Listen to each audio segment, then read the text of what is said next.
سواری پراید حرکت مارپیچ.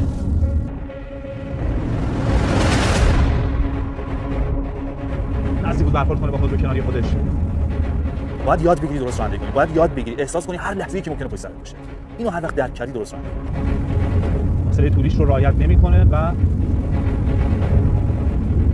مجددا حرکت مارپیچ، استفاده از چراغ‌های غیرقانونی، مجددا به سمت راست چیکار می‌کنه بدون رعایت فاصله طولی و عرضی.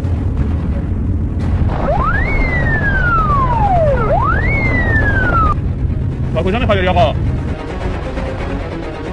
برو دست تو ماشینم، دست تو ماشین، دست تو ماشین. اینجوری وای نمی‌سی چند کیلومتر فیلمتو دارم؟ آقا ماشین. می‌دونی چند کیلومتر فیلمتو دارم؟ سرعت سالم بود آقا. کافی بس. ترس چی فرار می‌کنی؟ خودت بزن جای من. خب برای چی باید فرار کنم؟ چرا باید کاری بکنم که فرار کنم؟ نداشتن گواهی مصرف مشروبات حل کنیم. اگه دنبال این 1000 نفر داشتن فعلا شماییم الان اینجاییم. بعد از شما می‌خوام برم سراغ بقیه. منو همه همکار.